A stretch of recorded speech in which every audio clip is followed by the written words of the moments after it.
All right, welcome everybody. It is Friday. It's a good day. It's not the best day of the week. John thinks it is, but not quite. It doesn't quite match Monday for the impact and the power. But everybody loves Friday, even though we have this dense fog thing happening. Man, I tell you what, this is just some nasty stuff. So if you're out driving this morning, this is a public service just for you. Just roll down your window, turn up your radio.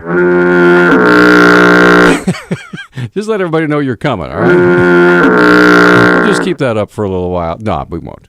Okay. All right, John, we have breaking news. Yes, wind breaking news. We have a... You might say it's really hit the fan. Or the floor. It literally hit the floor, yes. All right, now this comes from Gustin.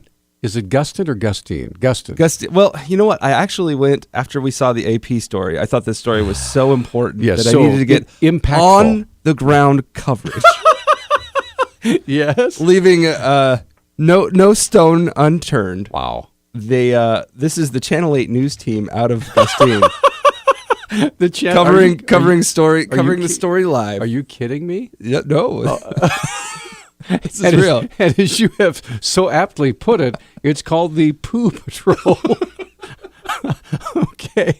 In case you're wondering what this is all about, should we let everybody know first before we play this cut, or is it self-explanatory? It's self-explanatory. Okay. Ladies and gentlemen, let's go directly to videotape, which we don't have any, but that's okay. Here we go. It's probably best heard and not seen.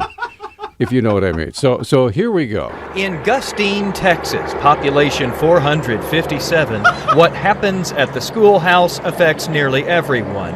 And something happened Monday that's causing a big controversy in this small town. I felt uncomfortable and I didn't want to do it. And it felt like they violated my privacy. 11-year-old Eliza Medina was one of about 24 elementary students rounded up. Boys in one room, girls in another. She says they were ordered to pull down their pants and check them to see if they could find anything. I said I didn't want to, but I had to because all the kids had to. I was furious. I mean, I was furious. Eliza's mom explains. They've been finding poop on the gym floor. She can imagine the frustration, but says even for feces on the floor, you don't partially strip search a group of students to find the culprit.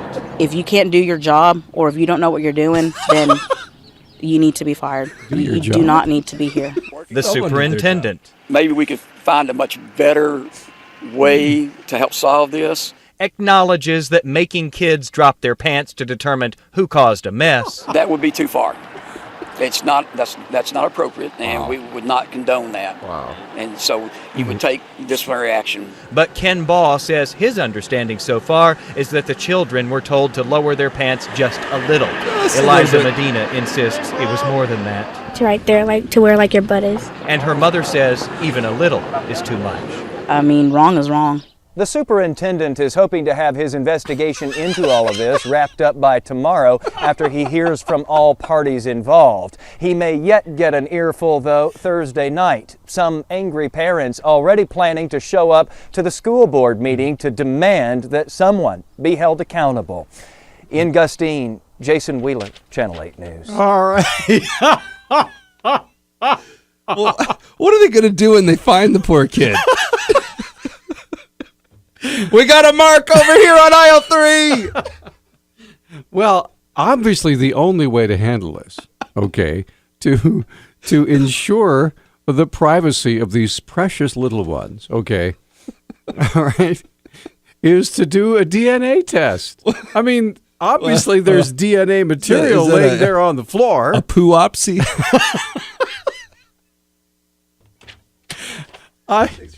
Sometimes, you think that we make this stuff up. We don't make this stuff up. This is really happening in America, ladies and gentlemen.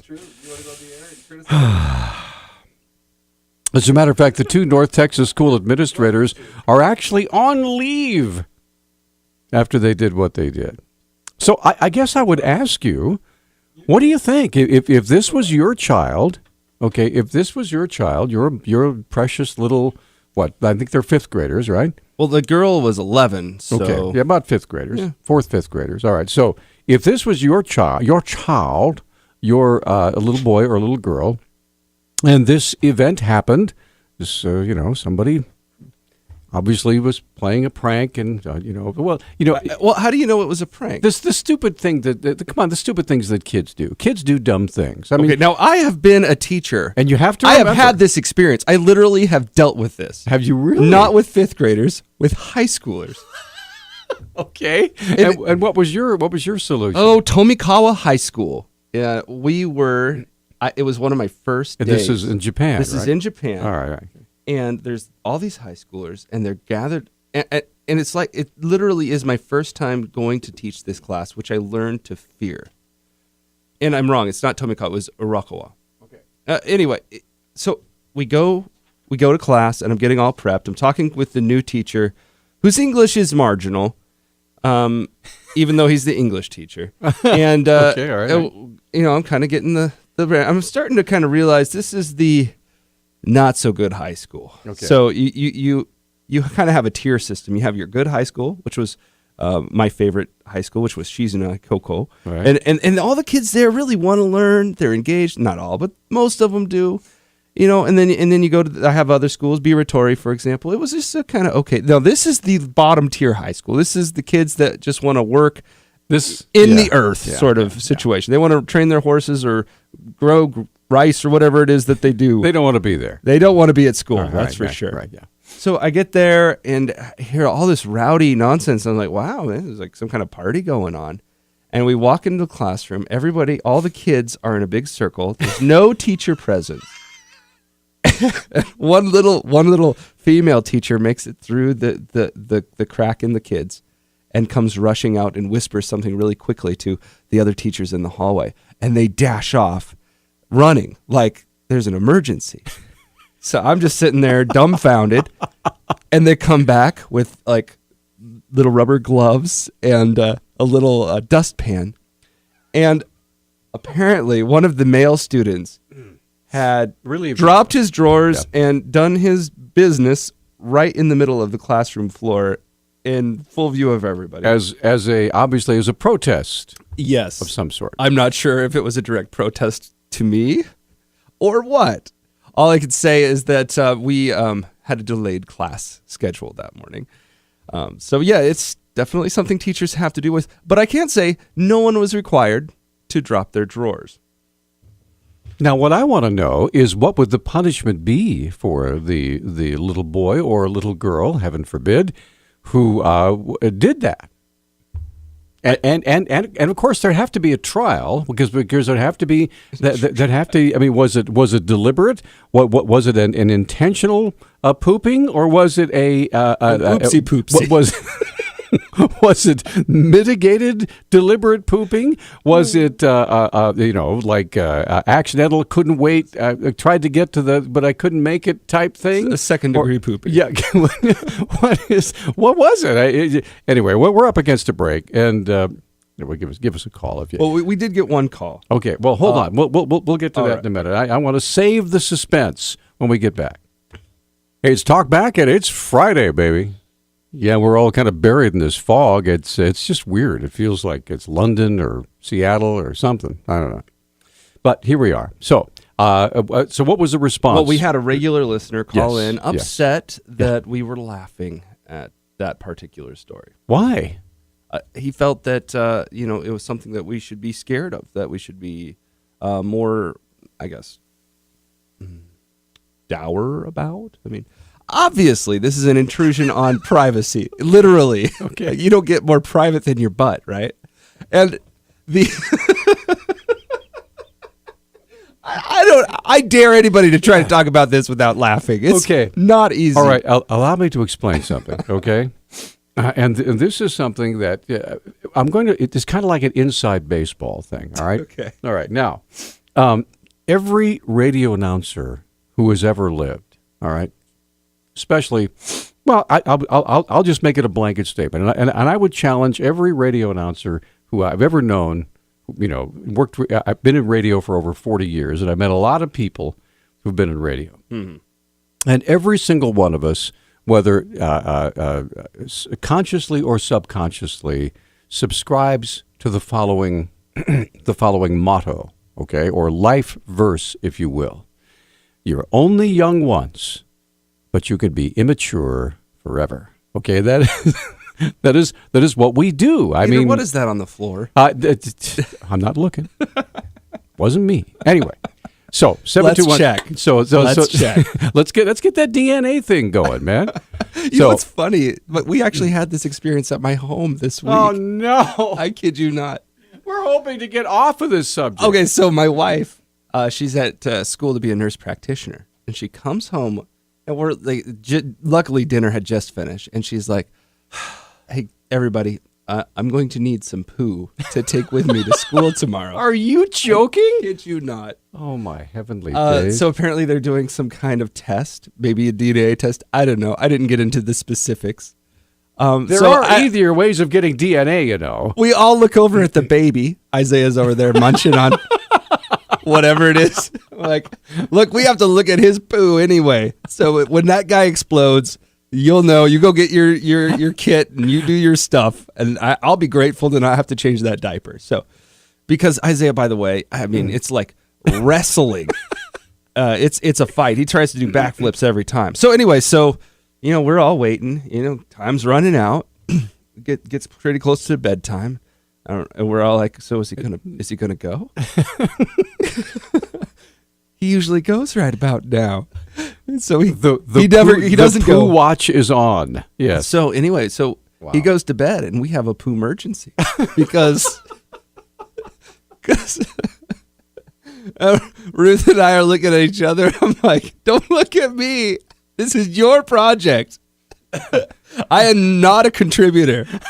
This award-winning radio program is brought to you in part by The Charmin. letter P and the number 2.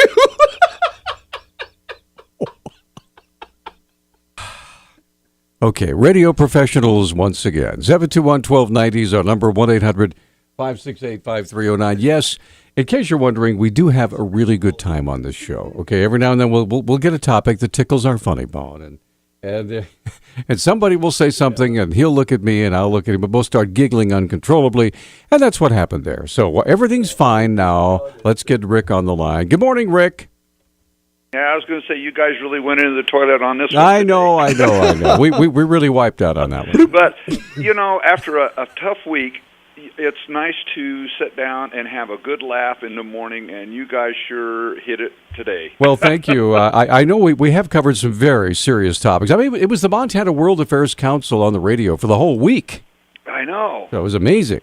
So, but yeah, that was great. Well, I know when I went to college out in Ashland, Oregon, I was with the swim team, and every once in a while we had the phantom pooper do it on top of the diving board.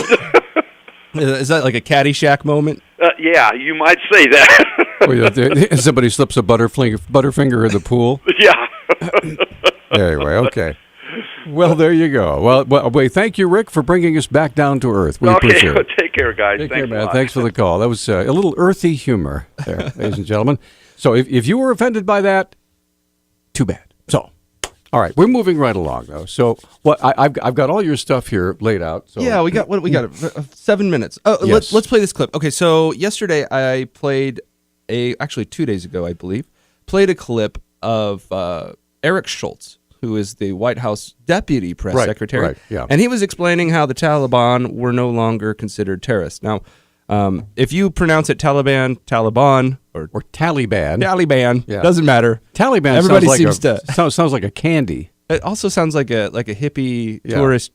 Anyway, so the Taliban, whatever, were considered not a terrorist group, but were considered a armed insurgency, I believe, is the term that they were using. This is all relative to the Jordanian situation right now, where ISIS is holding one of their people captive, and they want to have a hostage exchange with this terrorist that killed 60 people, or at least tried to.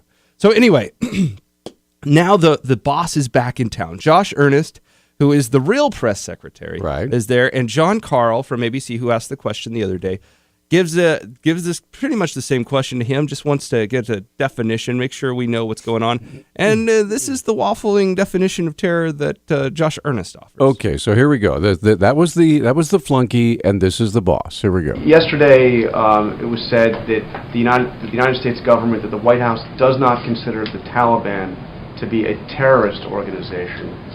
I'm just wondering how that's consistent with what I believe is the designation that the Treasury Department has on its list of specially designated terrorist groups, which clearly list the Taliban. So does the administration consider the Taliban a terrorist organization or not? John, the reason that the Taliban is listed on this description that you have put forward here is for two reasons. One is they do carry out tactics that are akin to terrorism. They do pursue terror attacks in an effort to try to advance their agenda. And by designating them in the way that you have described, does allow the United States to put in place some financial sanctions against the leaders of that organization in a way that's been beneficial to our ongoing efforts against the Taliban. Now, what's also true, though, John, is that it's important to draw a distinction between the Taliban and Al-Qaeda. The Taliban has resorted to terror tactics, but those terror tactics have principally been focused on Afghanistan. Now, the reason that we're concerned about that is there obviously are a significant number of American personnel, including American military personnel in Afghanistan, that are in harm's way. The Taliban is a very dangerous organization, and what the president has pursued is a clear strategy for building up the central government of Afghanistan and the Afghan security forces so that they could be responsible for security in their own country and take the fight to the Taliban. That, however, is different than the strategy that we have pursued against Al-Qaeda. Al-Qaeda is a terrorist organization that has aspirations that extend beyond just the border between Afghanistan and Pakistan. Al-Qaeda and their affiliates around the globe have sought to carry out terror attacks against Americans and American interests all around the globe. And that explains the difference in classification. But there is no doubt that both of these organizations are dangerous and have drawn our attention. After all, there are a large number of Taliban fighters that have been taken off the battlefield thanks to U.S. efforts and thanks to the courage and bravery of our servicemen and women. So if I'm hearing you correctly, you're saying that the Taliban engages in, quote, tactics akin to terrorism, but you don't actually consider them a terrorist group. They have a different classification. They have a classification that does allow us to pursue financial sanctions against them that have succeeded in limiting their capability, that have been effective. And that is different than an organization like Al-Qaeda that has a much broader global aspiration to carry out acts of violence and acts of terror against Americans and American interests. Okay, there you go. Basically, let me explain to you what's really going on here. All right, I can't wait. Obviously, there are some differences between Al-Qaeda and the Taliban. All right, I'll come out and say that. But they are not significant enough for the U.S. to be behaving this way. The U.S. wants to have both the high ground and have the political opportunity that was afforded by the Bergdahl Exchange. Okay, they want to be able to say, when we have a group that threatens and kills innocents and that does so in a terrorist manner, which he even agreed, they do terrorist acts, right? When we're dealing with a group like that and one of our citizens is in their control, then they are not a terrorist group for the purposes of a prisoner exchange. But when Jordan and Japan want to do that with a group like ISIS, it is a terrorist organization, and you shouldn't do that. Can I? We can do it, yeah, but you shouldn't do it. Can I ask a question? Yeah.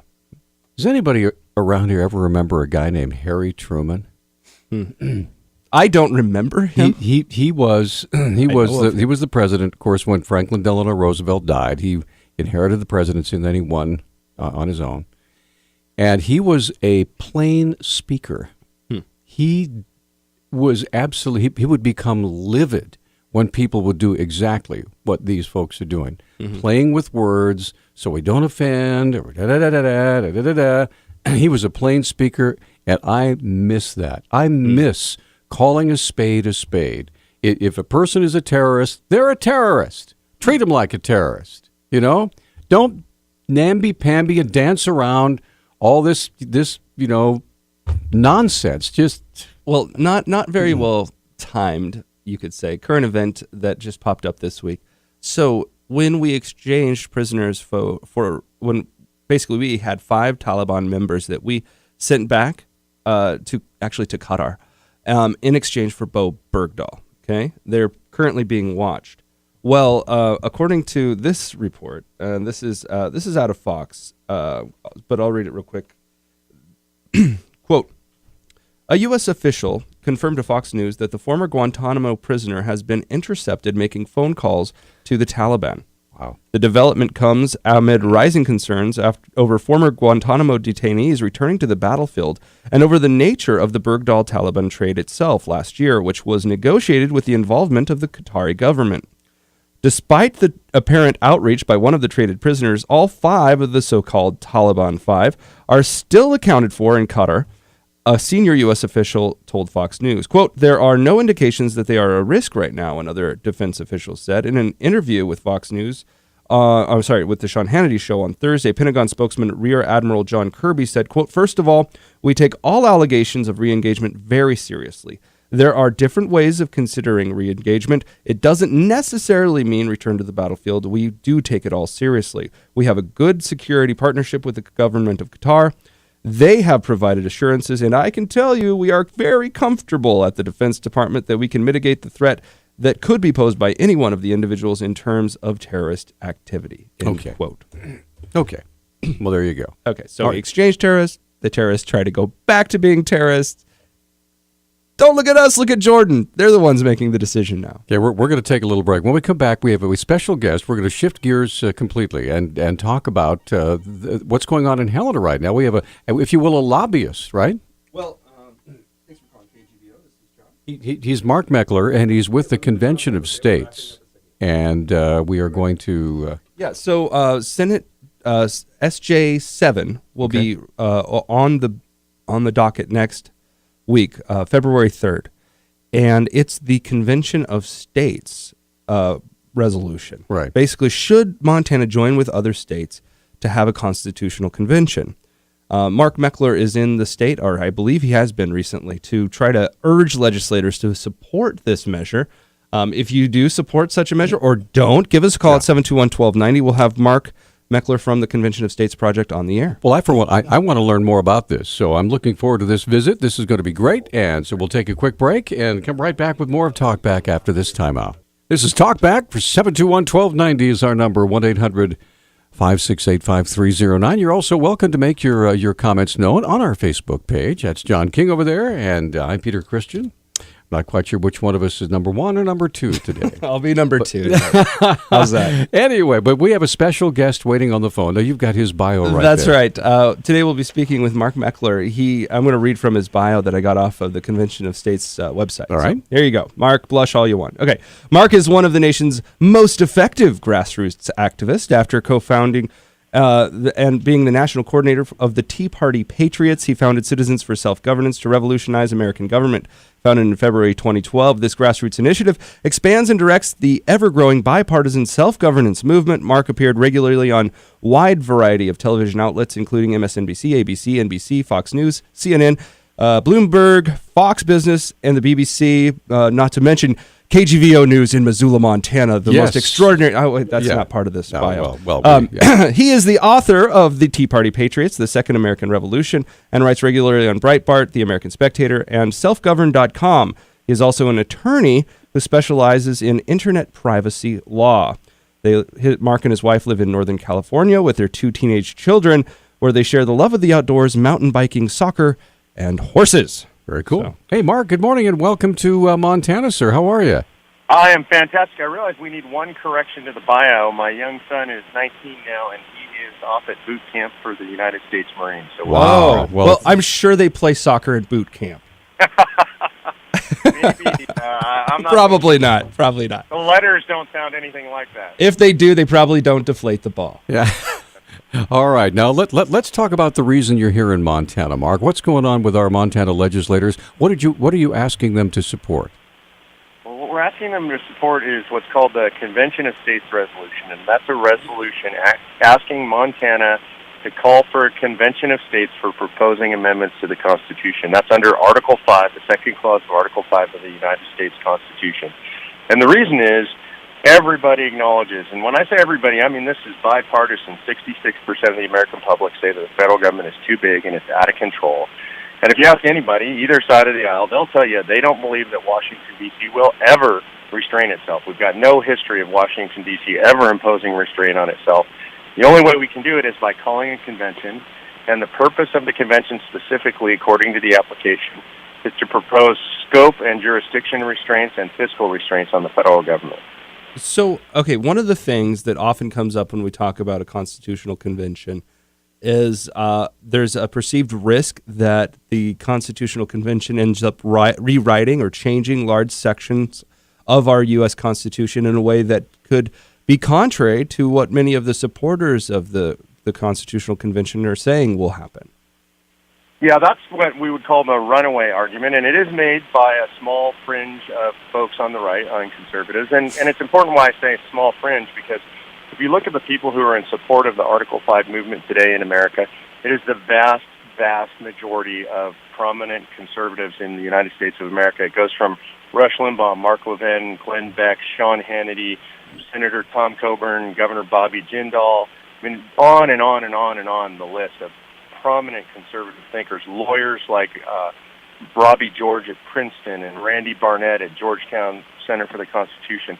I've personally spoken with Ed Meese about this, and Attorney General Meese is in favor of doing this. So the vast majority of conservatives believe there is no danger of a runaway, and you can actually go on our website at conventionofstates.com. You can look at all these people who've signed something called the Jefferson Statement saying there is no danger of a runaway convention. All right, now let me ask you this, Mark. If Montana signs on to this, all right, how where would we be in the list? I mean, how many do you have so far, and how many do you need, and what are the realistic expectations that this is going to work? And another question, is there a time deadline involved here, or are you basically just going to take all the time it needs? Wow, you're going to get a Catherine point for four questions in one sentence there. Well, let's go in reverse. There is no time deadline. It takes as long as it takes. Okay. But my realistic expectation is that we're going to get it done in 2015. Really? 2014 was an extraordinary electoral year. It lined up now. There are 31 legislatures across the country that are controlled by Republicans on both sides of the House. That's if you include Nebraska, which is unicameral. So I think we can get it done. The application has already last year been passed in Georgia, Florida, and Alaska. As of yesterday, it is pending in 16 states across the country, including Montana. I expect that within the next 6 weeks, that will be pending in roughly 34 to 35 states. And the threshold number is 34 total. So we need an additional 31 states in this legislative session, and I expect we're going to get that. Let me ask you this. One of the things that is interesting, by the way, I don't know if you know about this program. We speak with Rob Natelson, who's a lawyer, a former lawyer and law professor and current constitutional scholar that talks about the Constitutional Convention fairly regularly on our program. One of the things that that has come up in our discussions is that at the Constitutional Convention, the states kind of get to decide who they would send individually. They each kind of can choose their own system, as far as I understand. Their own delegates, right? And I was wondering if you knew what the Montana plan is. How would this work on the ground mechanically for the state of Montana? The answer is we don't know. It's be up to Montana, but I do know that companion legislation or subsequent legislation is being talked about and debated right now among some folks there in Montana, setting forth how you would choose your delegates.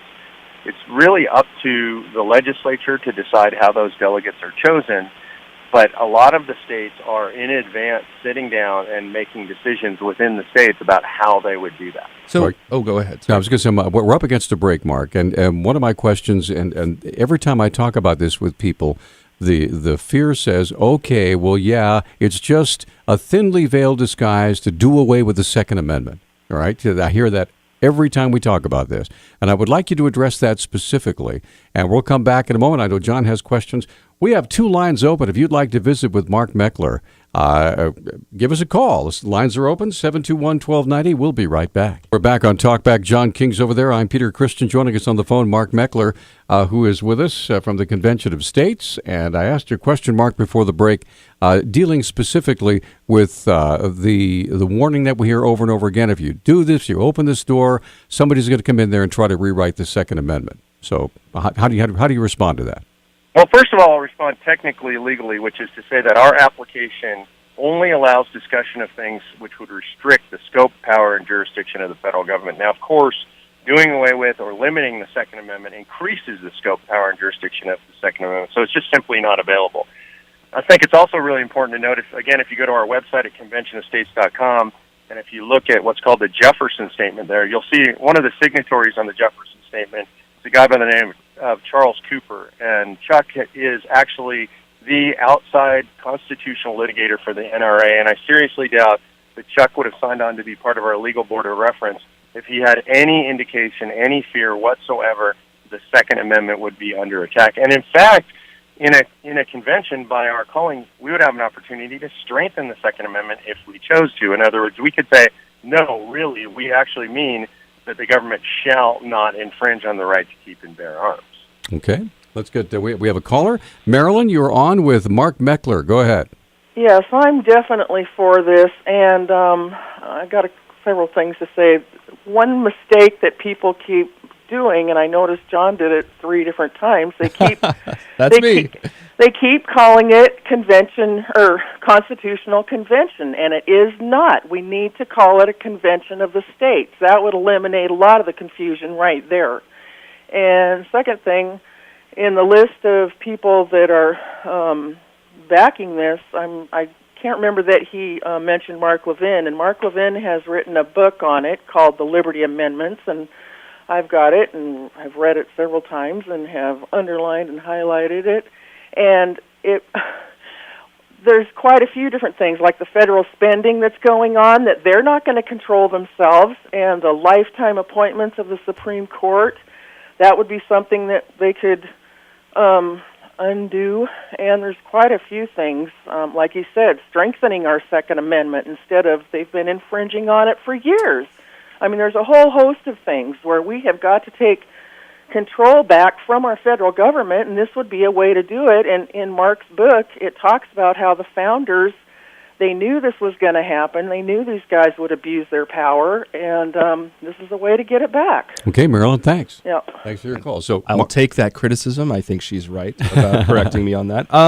Let me read for you, Mark, a statement from one of our other listeners on Facebook, and it's one that I've heard often from Elena, but here she is with this position again, and I would like to get your response to it. She says, quote, "If Congress is ignoring the Constitution now, why should it abide by any new amendments? Again, I wouldn't agree to anything that George Soros supports. Here are the arguments against the con. Let's call it what it is." Delegates, anyway, and then she publishes something from Publius Hulda, delegates to an Article 5 convention can't be controlled by states. But if you could respond to the 2 first points. First, if the government is already breaking the Constitution, as many have claimed, why would it abide by these amendments? And second, there are prominent people from the other side of the aisle, I assume from you, since you're a member of the Tea Party apparently, that would also advocate for a convention of states. So how do you mix the two safely to get your political ideology across? Sure, and actually I'm going to take it in reverse if you don't mind. I'm going to start with the third point. You mentioned a blogger that comes up regularly by the name of Publius Hulda. Well, this is something that a local listener, Elena, often references. She references, I just want to throw this out there because that name gets thrown out all the time. This is an anonymous blogger who claims some kind of credentials, who will not name who she is. And so basically you put that person up against guys like Rob Nadelson and Randy Barnett and Mike Ferris. I just think it's irrelevant. So if that's what you're reading, you don't actually have a real source, is number one. And she is one of the people who constantly mentions people like George Soros. And I will say, there are people on the left who would like to use the mechanism of an Article 5 convention to further their agenda. I would also say not a single one of them supports the Convention of States initiative. And they don't because the things that they would want to do are not available under our application. And if they did indeed believe this is a way to subvert the Constitution, they would be supporting our application. But they don't. Let me ask you this, Mark, because I think that you run a risk in the way that the Convention of States has been talked about. I get this feeling that there's a sort of animus, Republicans versus Democrats or Tea Party versus liberal or whatever you want to say, animus, and that, there's a lot of states. I mean, anyone that's looked at the electoral map sees a big map of red with, a few blue on the fringe states, right? You've got your coastal blue and you've got a big chunk of red. So obviously the red states outnumber the blue. But it seems to me if you're going to have a Convention of States project that is that the United States people can get behind, it's got to be on an issue that really doesn't ruffle feathers that much for right or left, that both the right and the left can kind of get together on and say, hey, we're doing this as the people. We feel that we've lost power and we want to get it back. And these are the issues that we can agree on. No, you're 100% correct, and that's why our application is drafted the way it is. First of all, remember, we've now introduced in places like New Jersey, Massachusetts, Virginia, and we're going to a floor vote in Virginia next week where it looks like we're likely to pass. And so these are swing states. Some are blue, some are swing states, so it's not a red state thing. And the reason it's really not a red state thing is the fundamental premise of Convention of States is take the power away from the federal government and give it back to the people and the states. And when I meet with legislators all around the country like I do, it doesn't really matter to me whether I'm talking to a Democrat or a Republican. I'm looking that person in the eye and I'm saying, look, I trust you more than I trust Washington, D.C. to do what's right for your state. And so whether I'm there in Montana, I'm talking to a Democrat, I could be talking to the governor's staff. I did have a conversation with someone on the governor's staff. My point is, I want the state of Montana to have as much power and as much money as it can, and to use that on behalf of the taxpayers of Montana. Okay, and so it's not a partisan issue, and 66% of the American public says the federal government is too big and is out of control. So again, that's not a partisan issue. Okay, we're going to take a break, and Eric is waiting to visit with you as well. Mark Meckler's on the phone. We do have one line open, and we'll be right back after this timeout. Hey, it's Talk Back, and it's Friday, and we're visiting with Mark Meckler. And one thing that John brought up is that Elena, her first question probably wasn't really addressed by Mark about whether or not the folks who don't obey the Constitution now, why should they even care if it's amended? So go ahead. Well, there's a few answers to that. Number one, I think, is most interesting, and I call it controversial when you first hear it, which is, as a conservative, it's amazing for me to say this, but mostly they do obey the Constitution. It's just that we have two constitutions in America today. We have the one that's under glass there at the Library of Congress that we all know and love, carry around in our pocket constitutions. And then we have the one that's been interpreted by the Supreme Court over the last 100 years. Those are completely different documents. And government, by and large, lives under the second one, the latter one, the one as interpreted by the Supreme Court. It gives the federal government broad and sweeping powers, things that the founders never imagined. So what we're trying to do is to make those two documents the same. We're trying to get into a convention, and if I was to describe it in like one amendment, it's a no really amendment. Like, no, the founders really meant what they said. And we're trying to stuff the Supreme Court in the box and take it back to the original Constitution. Now, there are exceptions, I think, where the President and Congress actually just boldly violate the Constitution, but mostly they follow it under things like the Commerce Clause as interpreted by the Supreme Court. So our job is to redefine the rules to take all this power away that the Supreme Court has given to the federal government. The second reason is largely political. A movement of 38 states to ratify an amendment to the Constitution literally takes a political will that is so large it's never been seen in our lifetimes in America. And politicians, by and large, are not leaders, most of them. There are some good ones there, but mostly they're followers. And they will follow the public will when millions and millions of people have said, we're going to amend the Constitution to restrain your powers. They're scared of the people when the people rise up. Okay, let's get Eric on the line. Eric, you've got 1 minute to make your point. Please go ahead, sir. Yeah, the problem with your analogy is that there is only one Constitution, not two, and what they're doing is setting up a lie to follow. But in one of the Federalist Papers, I think 28, Hamilton stated that it is the job of the states and local public servants to obey their oaths and stay federal abuses when and if they come.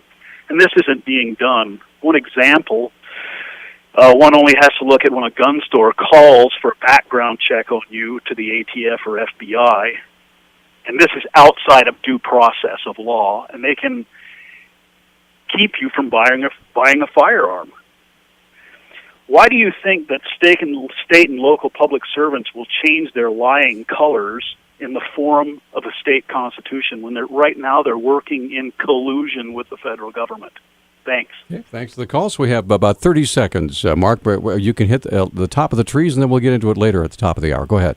Sure. Well, Eric and I just disagree about the Constitution, and I'm just going to say, as a lawyer, he's just wrong.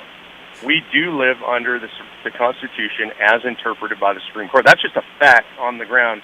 It's not an opinion.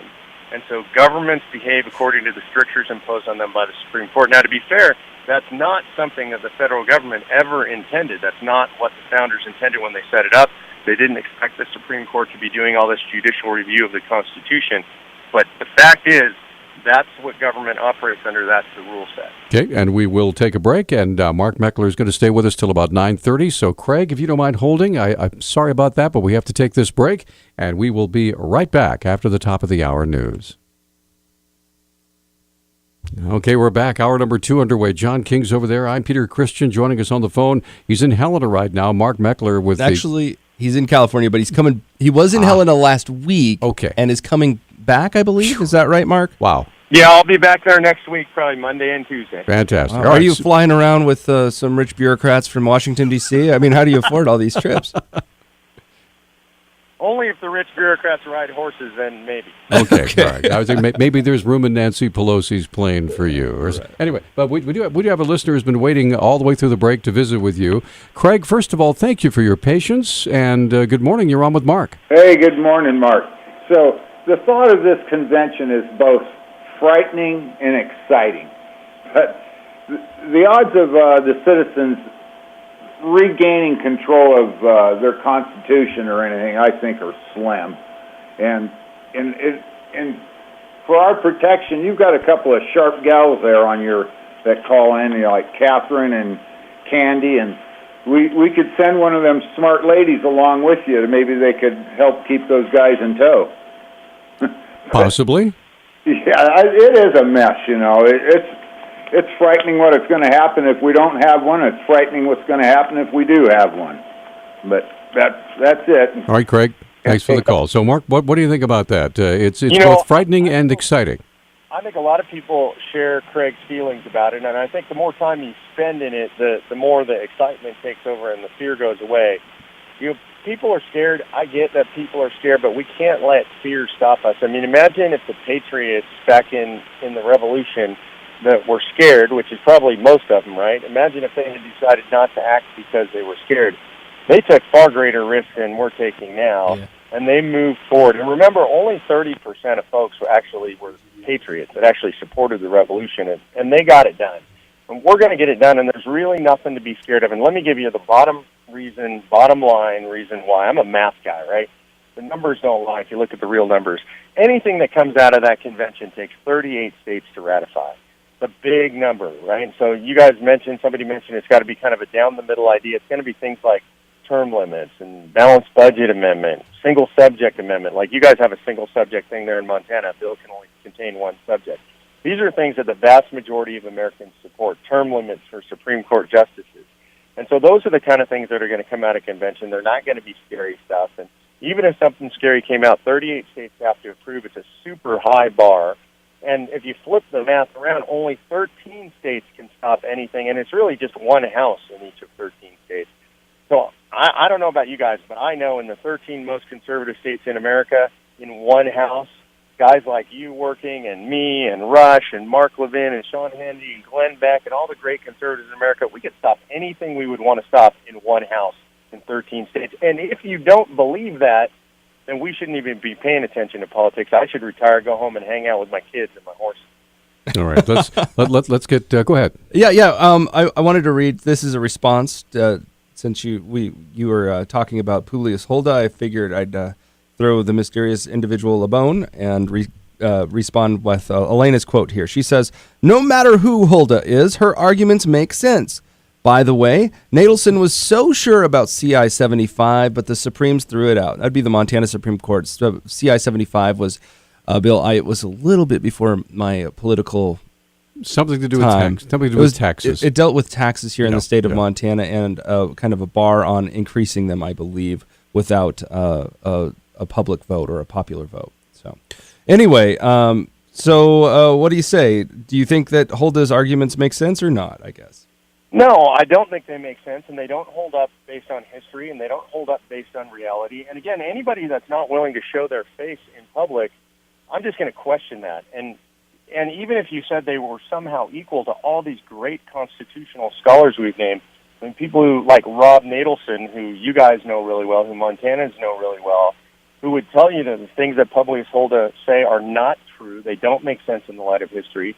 And she's got to face off against people like Nadelson and Mike Ferris and all these other great constitutional scholars, David Rivkin, Randy Barnett, Robbie George.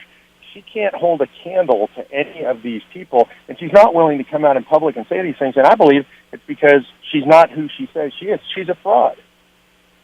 All right. All right. I looked at this. The Montana voter approval for tax increases is what CI 75 was all about. Kind of close to what you look very good. Very good. All right. So let's get to Alan. Alan, you're on Talkback with Mark Meckler. Go ahead. Yeah, good morning, Mark. I've got some questions, technical questions, I guess you'd call them. Will each state have the same number of delegates, or will they be proportioned according to the size of the population of the state? Sure, so the way that works is each state gets one vote. That's our history. That's every convention we've ever held. So it's one state, one vote, and if it wasn't, small states would just never participate. So it's one state, one vote, but every state, in true Federalist fashion, will send as many delegates as they like. So from California, so I'm sure it's just we'll one vote, though, for each state. We'll send a whole busload of crazy people from California. Go ahead, Alan.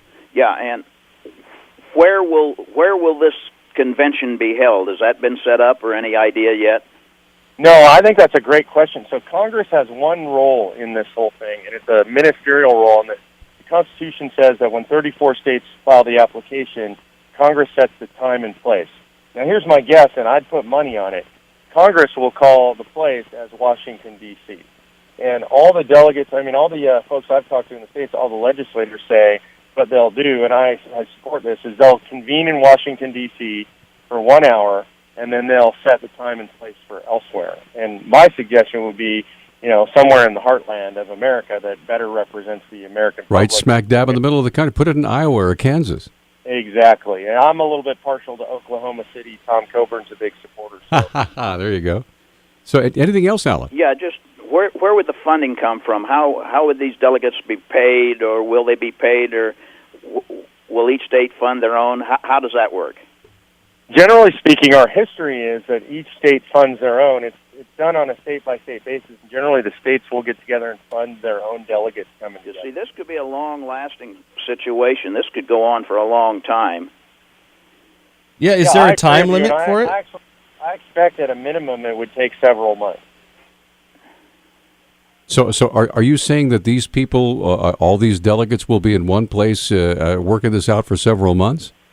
Yeah, who knows? They may travel back and forth like D.C. legislators, but I expect, it's going to take them anywhere between 60 and 90 days to work this stuff out and come to a resolution. You got some pretty serious debates that need to take place. Yep. Even on a balanced budget amendment, if they all agree we need one, well, what's the form and function of that balanced budget amendment? Exactly. That takes time for folks to work out. All right. Alan, anything else? Yeah, just will any of these proposed amendments, be written before the convention starts?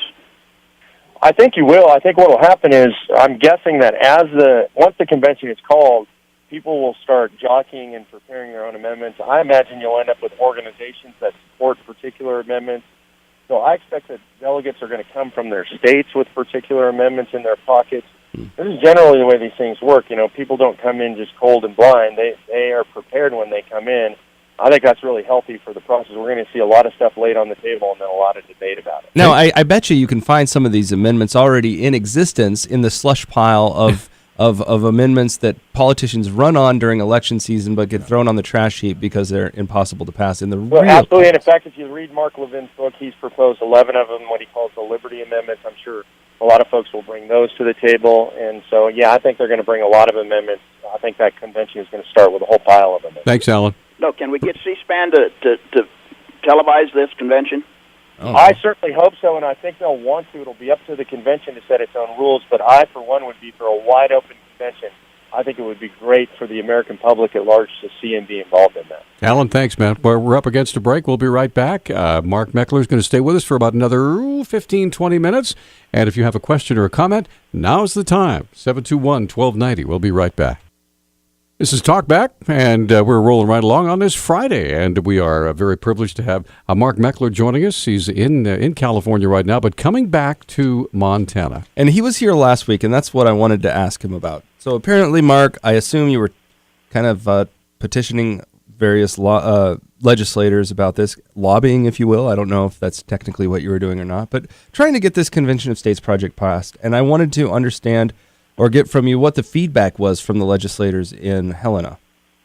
Sure, yeah, that is what I was doing. I was over at the Capitol. And by the way, having traveled the country, I got to tell you guys have one of the most beautiful Capitol buildings in the country. Oh, thank you. Really impressive. And the other thing that I took note of, and I had my 16-year-old daughter with me, and we were both really impressed.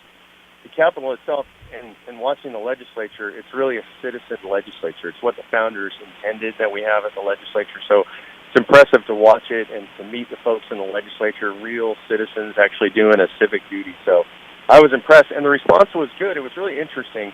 I think the most interesting thing is they'd been hearing a lot of the fear-mongering and the stuff from folks saying, oh, we should be scared, and they hadn't heard the arguments about why there was no reason to be scared, why there couldn't be a runaway convention. And so what we saw is a lot of people who had a lot of fear, and then when they heard the rational arguments, Montanans tend to be pretty logical, rational folks, and so what I saw was a lot of lights going on, like, wow, we really can do this, it really is safe, and we really ought to do this. I saw a lot of change over there as we walked the halls. Yeah, and a lot of people should recognize, we have in Montana a legislature that meets every 2 years, but that's not the same way. And also we have a legislature, it is basically made up of working people that have regular jobs and then go away to do their legislative activities for a few months and then come back to regular life. But in California, I understand things are quite different. Is that right, Mark? We have a full-time legislature. They pass over 750 pieces of legislation every year. It's just an absolute disaster. I mean, you can see the results every day. Yeah, can you imagine if you were a business having to deal with, what's new this week? I mean, that's basically the climate there, as far as I understand it. It is, and that's why so many businesses and productive people have voted with their feet and gone to other states. And my only hope and fear is that they don't pollute other states with California. Well, yeah. Well, let's get Eric on the line. Eric is back, and go ahead, Eric. Yeah. In my mind, it's insane to say that the Constitution, one, that the Constitution is open for interpretation, and two, that errant interpretations are indeed following the Constitution. If I applied your logic to any other principle, I'd be called a nut. The principles of logic are universal. And if I applied this to, let's say, the Bible, you could make the Bible say that Jesus is God and is not God at the same time, and then say they're both legitimate. Hey, Eric, let me ask you a question, though. Aren't there people who do that? Aren't there entire churches based around that kind of theology? I can't hear him. He asked, aren't there churches like that are based on that same type of theology? Well, yeah, they're in our circles, in Reform circles, we call them Vantillians. And they okay, so here's the deal. They're wrong. Analogy. They're wrong. The thing is that they're false. Okay. You're both speaking at once. So Mark, make your point. Go ahead. Yeah. So Eric just acknowledged my point. Those people exist. They're wrong. He can call them insane. I'm not calling names. They're wrong. They exist. They create these interpretations, and people live by them. That's what has happened with our Constitution. I agree with them. It's crazy. It shouldn't be this way. I still can't hear but him. It is this way. But you'll have to hang up the phone and listen on the radio, Eric. I'm sorry. We have to acknowledge the reality that this does exist. Unfortunately, that's the situation we're living under right now. Yeah. Okay. All right. So 721-1290 is our number, 1-800-568-5309. Mark Meckler joining us, the Convention of States. And now, as you work toward this, where will you be heading after you leave Montana? So from, let's see, I'll be, early in the week I'll be in Missouri, then I go to Montana, and from Montana I'm off to Utah. Okay, so I'm assuming that all of these states are meeting in their legislative sessions approximately the same time. Is that right? Yeah, that's correct. I think at this point we've got 49 legislatures in session. I forget, there's one that starts a little bit later, but almost all of them are in right now. You are fading out a little bit, just so you know. I don't know if you can put your mouth closer to the right on top of the receiver there. Yeah, it'd be great. Anyway, we got another call. Charles is on the phone. Yeah, we're almost up against. Oh, should we go to a break first? And then let's take our break, because I want to give Charles plenty of time to make his point. I don't want to cut him off. And Mark has very graciously agreed to be with us for another 10 minutes or so, and we'll be right back. Yeah, 721-1290 is the number. It's Friday. Just a few more minutes with Mark Meckler, and I want to get as many callers in as we can. So, Charles, you are on with Mark. Please go ahead, sir. Okay, Mark, I just want to give you a suggestion of maybe what could be put in a amendment to the Constitution if you do that. You've got quite a bit of respect for Montana, so this thinking comes from Montana Code Anointed 71106.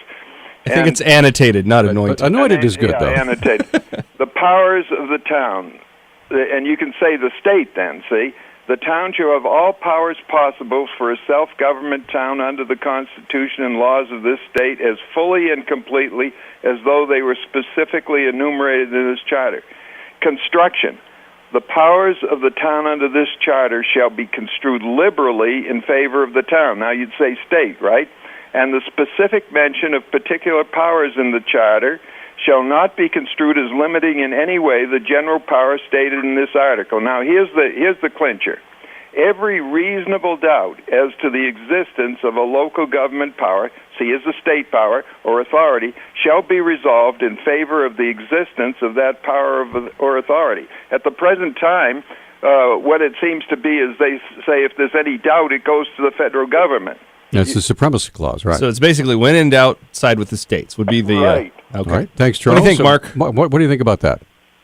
I loved it. I mean, I think that actually reflects the philosophy by which the Constitution was drafted. And so, but Charles is correct. You know, we've drifted away from that, and it seems like all the power by presumption resides in the federal government. And really what he's sort of summarizing for me is what I said. I hope that the main sort of magic amendment would be, obviously I'm being facetious, which is the no really amendment, because the original founders did intend that only a small amount of specifically enumerated powers would reside with the federal government, and that everything else not mentioned or everything not specified was either with the states or the people. But Mark, it sounds like Montana did a great job of putting that in your annotated code. Mark, if they did that though, then they wouldn't be able to take care of us all from cradle to grave. See? Well, he says it's magic. The caller says it's anointed. I guess there's a certain glow around it. One of the things that I think is so important in what was just said there is the word self-government was there. You know, my organization is Citizens for Self-Governance. This country was founded on the concept of self-governance. That means it starts with the person, the self, yep. At the level of personal responsibility. Okay, let's get Susan on. Susan, thank you for holding. You're on with Mark Meckler. Go ahead. Well, my first question is the traveling that you're doing and the organization that you're doing takes a lot of time. It sounds like you're a young man with potentially a young family. Who pays your salary? Who pays for your time? Who pays for your airline tickets? Okay, so Mark, how are you funded, Mark? Well, I like when you say I'm a young man. That makes me feel good. I'm actually 53 years old, and the organization that pays for all of that is called Citizens for Self-Governance. We're a grassroots organization, and via fundraising, we have over 10,000 grassroots donors all over the country that fund the organization and pay for all the stuff that we do. Does that help you, Susan? Yeah, and then the follow-up question is, what exactly are you trying to accomplish by changing the U.S. Constitution? Is it an attempt to turn all power over to the states and to defederalize the entire government, or is it something else?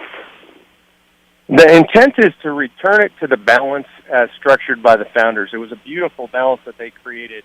And the break in the balance, people talk about separation of powers in America, and what we focus on nowadays is between the branches, the executive, legislative, and judicial. That's what we call the horizontal separation of powers. But what the founders were even more focused on was vertical separation, the separation of power between the federal government and the states, and ultimately the states as representatives of the people. So what we're attempting to do is restore that balance, to put the federal government back into the limited sphere that it was contained in. It was originally contained in the Constitution. It's broken out of those chains, and they're just parchment, and they haven't been enforced.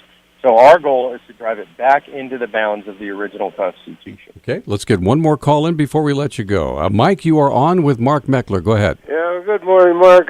Good luck on this. I'm all for it, but your biggest problem, as I see it, because I've ran into this more than once here in the state of Montana, at least 75 to 80% of the people you're going to talk to have never read the Constitution, and they will argue to the day they die on something they have never read. So you got a hard road to hoe, but good luck on it. I went through this, and it's with the state Constitution. At least 70 to 80% people have never read our state Constitution. So I'm just saying good luck. I think you're on the right path. All right, thanks, Mike. Appreciate that. So what do you say to that, Mark?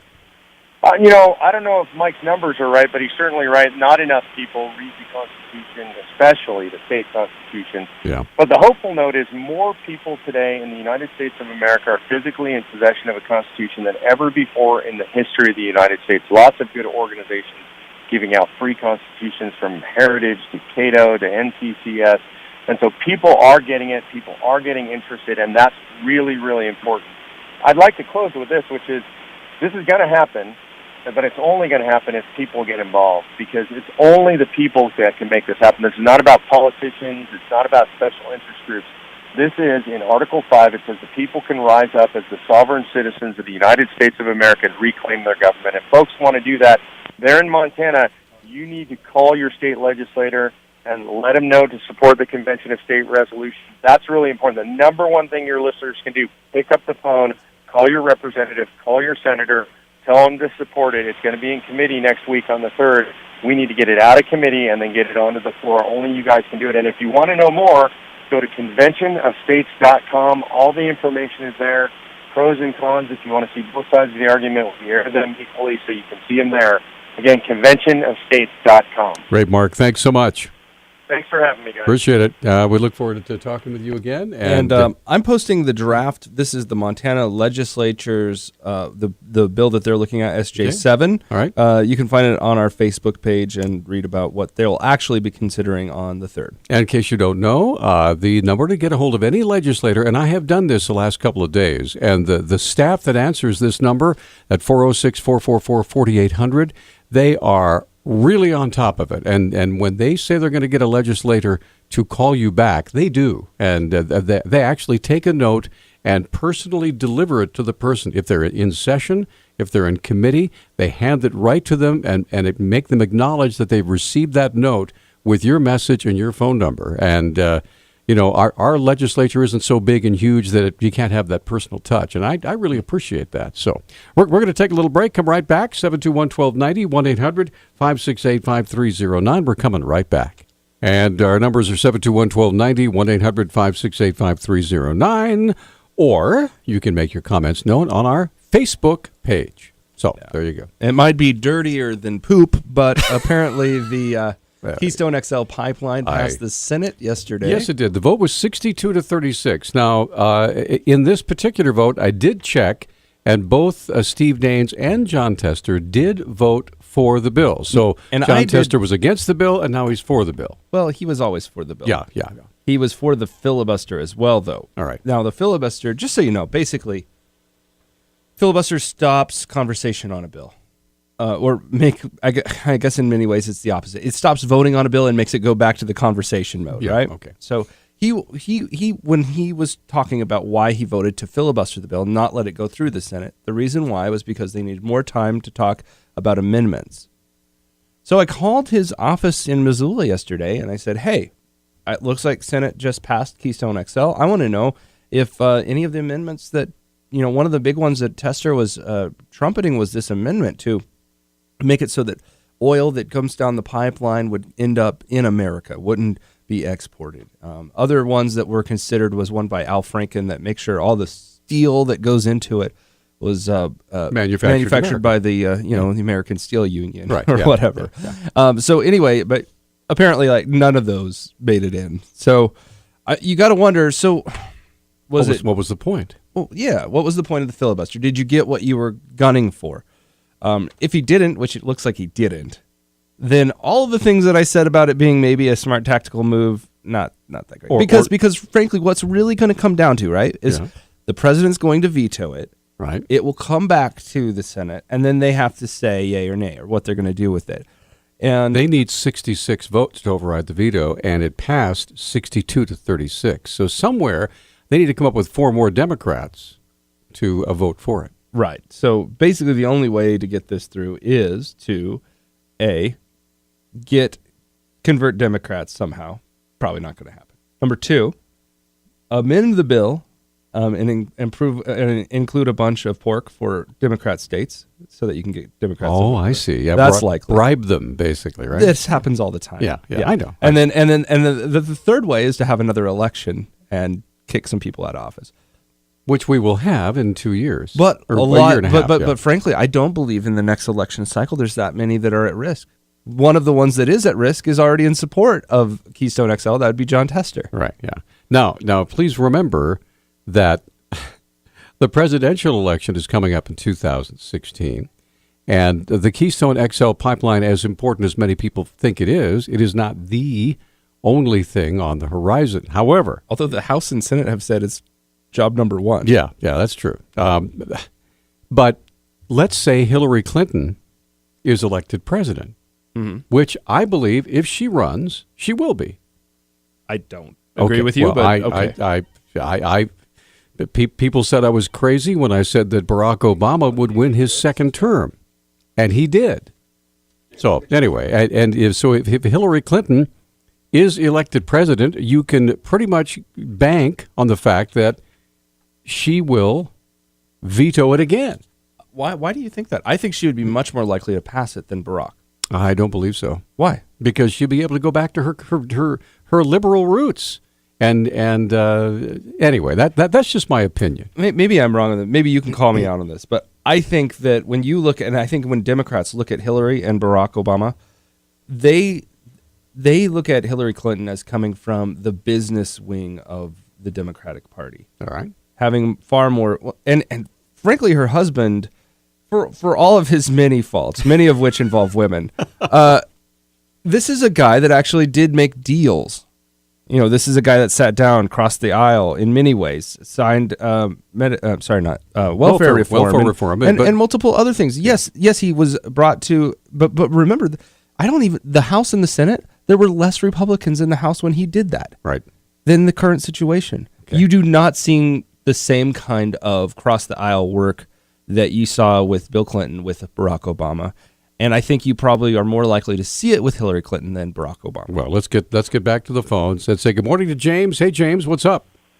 Yes, I was just wanting to mention that if we're not going to abide by the one now, like Obama keeps breaking the rules and kind of dictating, how do we know when we change the Constitution to a better way of thinking that the people in power in Washington are going to abide by those? Well, that's exactly the point that Elena made in her Facebook post. Yeah, if they're not obeying it now, why should they obey it in the future? But I think that argument is kind of, well, I'm just going to say, it's kind of stupid. Okay. And the reason why it's kind of stupid, James. Okay, is because most of our amendments actually are the areas of the Constitution that are better followed than others.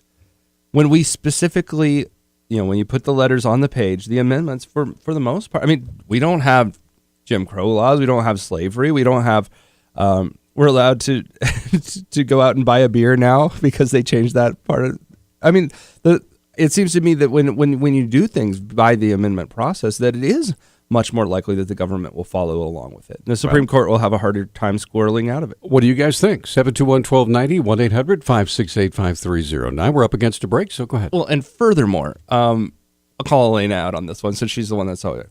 I mean, you can't just say, it's broken, it's broken, it's broken. It sounds like you're standing on the side of the road with your car, broken tire, and you're just yelling at it. It's broken. The system is cracked. It's broken. Well, let's put a new tire. No, don't put a tire on it. We could break it. The tire might not be round. Anyway, we'll take a break. We'll come back. 721-1290. 2 lines open. John's on line 1. We have 2 other lines open just for you if you have a comment. We'll be right back. Oh, yeah. 721-1290 is a number. 1-800-568-5309. I don't know where that all came from, but there you go. That's what's with the country western? That's John King. Yeah, it's just popped out. All right. Now Peter has ridden a horse before, so I'll give him. He has some country cred. I do.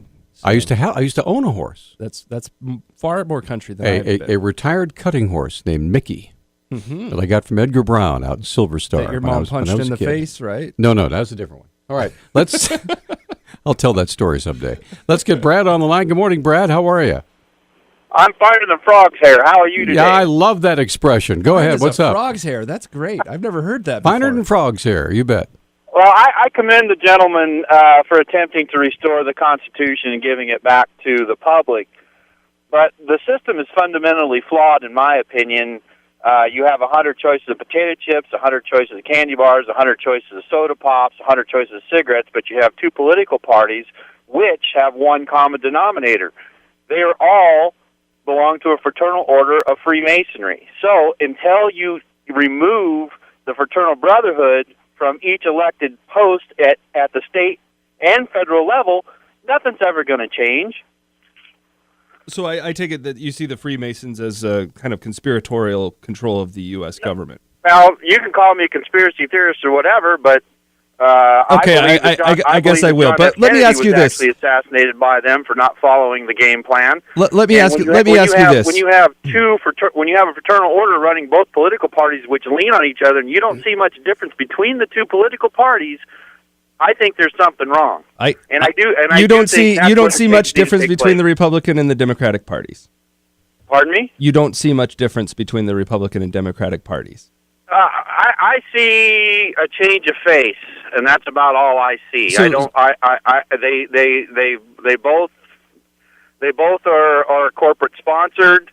Well, that's true. I mean, there are similarities, but I would say the differences are easier to find than the similarities. I mean, just look at the bills that they fight over. They have very strong differences of opinion on almost everything. Well, it sure makes a good television show to watch if it looks like that they're actually against each other. But for the most part, they're making backroom deals. And I do believe that there needs to be some fresh blood. The Tea Party, Ron Paul, a constitutional party that wants to get back to the Constitution. And the way I see it is, if the elected gentleman belongs to a fraternal order that's secret, that we are not entitled to know about, then let me ask you this question: do you like George Washington? Yeah. George Washington was a founding father, and he was a Freemason as well. That's true. He was a Freemason. I know this because I found my grandfather had this old picture of, it was like really old, 1700s old, of George Washington and Freemasonry. And it was a weird picture with all the mysterious symbols and stuff like that. I was fascinated by it when I was a kid. But so how do you deal with that? I mean, if the founding father the first president of the United States was a Freemason, how do you have any love for the Constitution and the founding fathers that birthed it? And not only that, but how many members of the Constitutional Convention and those who authored the Constitution and those who voted it and ratified it were also members of Freemasons? Yeah, that's great, fine and dandy, but everything they do is in secret, and you have them in elected offices and elected posts from the head of the federal level all the way down to the state level, and if they're doing things in secrecy, what are they doing in secrecy? Are they doing backroom deals? Are they not making a difference in the government for the best benefits of the people? I guess that's why it's secret. Exactly. All right. Well, you made my point. Thank you very much. Thanks for the call. Emmett, you're on Talkback. I'll just go on a limb here and say, I think secret stuff would happen without the Freemasons. Yeah. Anyway, Emmett, you're on Talkback. Go ahead. Well, Thanks for taking my call. Wow, Brad's call just now was fantastic. I completely agree with him. I wasn't going to talk about that, but that was one of the best calls we've ever had. I completely agree with Brad, and I think that's been a big problem with our political system. But I'm sure you've already heard at the top of the hour, and I was watching CNN for a few minutes. There's some good news. I want to kind of shift gears and open up a can of worms, and a lot of people are not going to like what I have to say. Yeah, Mitt's out. I am thrilled that Mitt Romney will not run for 2016. Well, I think we need new blood. Well, he lost. Yeah, he lost twice. I mean, to run 3 times is silly. Yeah, I was I was commenting off the air. He was trying to be the Republican William Jennings Bryan there for a second. Yeah. For some reason, I always only thought he ran once. This one last time, I had never heard of Mitt Romney. That's kind of odd, but. Okay, well, I'm glad he's not running. I never trusted the guy. Well, I will tell you what I heard, Emmett. I heard a Democratic strategist on one of the news shows saying, "Ooh, we can't wait for Mitt to run. We beat him twice already. We'll just drag out all the old stuff we had before and resurrect it and beat him again." The Democrats are like, man, can you imagine if Mitt Romney run? That would be just horrible. That'd be like running Hillary. Yeah, I can imagine, and I think that's a good thing. But I never trusted the guy. He always etch-a-sketched himself and made a whole bunch of, false promises. Like, I'm a good politician. I'm here to help you. Well, if you never hold the office you're trying to get to, you don't know if there are false promises, right? Yeah, and I never liked. He even admitted. Remember in that Republican fundraiser, he admitted that those were his comments about the poor and the entitlements. And well, it was on record. I mean, somebody's Mr. iPhone. Carter's son had recorded the conversation. I think it's called the 47% comment, right? Yeah, basically. Yeah. But I know that 47% of the people won't vote for me. So. And he didn't apologize. I just think we need somebody else, especially if Hillary. He has apologized for the comment. Well, he did. He really didn't. He said, "I could have said it a little bit better, but I stand by those words." He never said, "I wished I had never said those." So, no, hold on. What did you say about Hillary? We need someone stronger than Mitt Romney if Hillary decides to win. Oh, I see. Run. Yes, sorry. If Hillary decides to run, we can't have Mitt Romney and have the choice of these two horrible. So this has really made my day and made me a lot happier. Well, there you go. Well, Thanks. Let me go here. Thanks, I will agree with our caller here. I think that Mitt Romney running would be. I don't know if it'd necessarily be bad for everyone involved because I don't think he would make it through the primary this time. I think enough people. Just kind of have the old shoe feel about Mitt Romney. Been there, done that. Yeah. And many actually got the T-shirt. So one guy got a tattoo on his face. And the bumper sticker and everything. So it's Catherine, if you'll hang on, we got to take a 1-minute timeout and we'll come right back. We have about 8 minutes left in the program. Kind of freewheeling here through the last half hour. If there's something that we didn't cover that you want to get out before the weekend, give us a call. Hey, it's Friday, and the fog is lifting, quite literally. That's because Peter and I have been practicing our secret handshakes. There you go. All right, been able to negotiate with the weather. Secret, man. What's the matter with you? God, no one can see the handshake. Bend over. I have to spank you with the official paddle. Okay, Catherine. Hi, Catherine. You're on Talkback. Hi. Hi. How are you today? We're fine, but don't tell anybody. Hold on. Let me read my transcript. Yes, we're fine today. Okay. Oh, wait, where are my talking points? I got to find my talking points. Go ahead. I'm sorry. Okay. Well, vis-a-vis the Masons, of course, the Masonic Lodge is also, or the Shriners Club is also part of the Masonic Lodge. That's right. at a certain level. Right. And they, of course, are very involved in medical issues. Well, the Shriners Hospital, they do an awesome job with that. Exactly. Well, one of the main members of the Masonic Lodge back in the day, there's a little historical tidbit, was Ben Franklin, one of the writers of the Declaration of Independence. Also, sometimes a little bit of a creepy guy. Yeah, I'll be he honest. was affiliated with the Hellfire Club, or yeah. In London when he was the U.S. ambassador to the Court of St. James. Maybe a little dirty. I Clinton-esque don't know if escapades. anybody knows Let's just say about the that. Hellfire Club, but it was an interesting. So he was a colorful character. Yes. But anyway, what I called about is Loretta Lynch. Did you know that she was born in 1959 and she went to Harvard, I believe, in 1977 when she was 18? So people know she's the Attorney General nominee that's being considered right now. Right. She founded the first African American sorority, and there was one other member of the sorority by the name of Sarah Malone. And Eric Holder's wife is named Sarah, and her maiden name is Malone. She graduated in 1981 from Harvard. So I thought that was an interesting possible connection. How about that? Coincidence. Now, did you dredge this up yourself, or did you find it on a website? I'm just curious. I dredged it up myself. That is impressive, Catherine. Well, you Amazing. can go back and get the alumni. Catherine, the political sleuth. All right. Hey, we got to get some more calls. Thanks in. for your call. All right. Thank Sure, you very bye. much, Catherine. Always a pleasure. Roger, you're on Talkback. Go. Yes, sir. Regarding the Masons here, I think some people are just a little misinformed. I'm a 32nd degree Mason. You got to whisper, Roger. Got to whisper. Sorry. Go ahead. Oh, I'm sorry. I'm being fun. Go ahead, please. Please go ahead. So Roger, you're a 32nd degree Mason. What do you think? What do you feel like when you hear people talking about the Masons in the way the kind of conspiratorial tenor that they have? By the way, we actually had an anti-Masonic party here in the United States for a while. So this isn't a new thing. Yes, we did. Anyway, there's thousands of books, written on Masonry and everything, and read them all. You probably know more than me, but we get a lot of old wives' tales. There's a lot of misconceptions, whatever. But remember that 16 of our presidents have been Masons.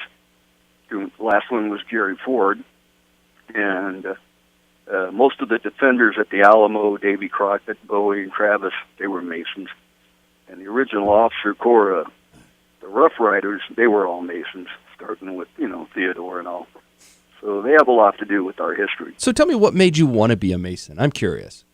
Mainly Or my is it something family, you get invited my to? uncle- My uncle / godfather, he was a Mason, and I kind of got left on the doorstep, so to speak, and Masonic Lodge kind of took me in and, gave me a home. Now, Roger, please correct me if I'm wrong, but I remember when I was in my teens that my brother and I were recruited to become into the D. Malay organization. Is that like a precursor of being a Mason? Yes, it is. As a matter of fact, my dad was a D. Malay, Okay. and he never went into Masonry because after the war ended, he got pretty sick, and it took him about 5 or 6 years to recover. Okay. But you're right about that. But like I said, MacArthur, Audie Murphy, and a few other guys like that. And the women's auxiliary is that's Job's daughters? Yes, that's an Okay. affiliation. All right. Gotcha. Okay. I just want, because my grandmother was a Job's daughter. Okay, so I got to ask you, what's with all the weird symbolism and the secret stuff? Do you feel like that's hurting the cause of the Masons, or do you treasure it as part of your history, or how do you feel all those things? Well, those all go back to King Solomon and his followers. That's, where Masonry evolved. Like they say, Masonry is not a religion.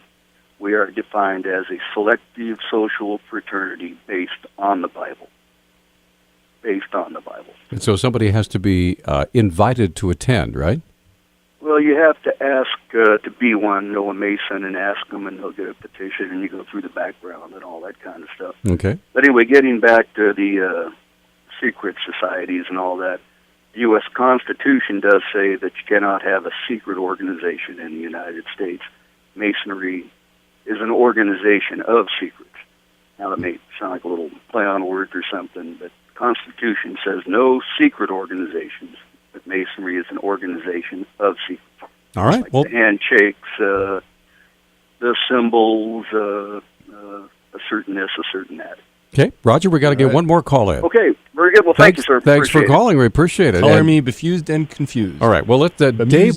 We about a minute and a half. Go ahead, sir. Oh, okay. Well, first of all, I think Santa Ana was also a Mason. But at any rate, I called about something else. Wow. All right. Last night, Hannity, whatever his first name is, Sean. Yeah, Sean. Okay, he had this couple of people on, and there's this petition out there. 105,000 signatures have already signed on. They do it online. Okay. Well, at any rate, it's about this lieutenant that was convicted of shooting back at the Taliban over there in Afghanistan. Okay. And, if we can't support our junior officers and our senior officers and our mid-level officers, we're not going to have any officers. And so I think that what's going on there is the Judge Advocate General's Corps is acting as commissars did in the Red Army to tell field officers what to do when they don't, when these commissars don't have the Right, I understand. the training, and so if we're going to leave the war up to attorneys, I think we're going to lose every damn one of them. The wars we get into, that is to say. All right, well, we sure appreciate your call. Thanks, Dave. Okay, bye. Appreciate that. All right, there you go. We have less than a minute left in the show, and we've had a Borgish-smord, if you will, of comments, and we appreciate all of you. You're all welcome, and we give equal time to everybody. So sometimes more than equal time to everybody. So what's coming up on tomorrow's or make that Monday's fabulous program? Yeah, the best day of the week, apparently. Dang straight, baby. We'll have Kay Heimowitz on. She's a Manhattan Institute scholar. I'll read to you some of the titles of her works. Okay? Real quick, yeah. Marriage and Caste in America, Separate and Unequal Families in Post-Marital Age. Wow. Manning Up, How the Rise of Women Has Turned Men into Boys. Wow. And Liberation's Children, Parents and Kids in a Postmodern Age. Anyway, she talks about family and U.S. family structures. You guys have a great weekend, and we will talk to you Monday. Please don't forget to turn your lights off after you're driving through the fog.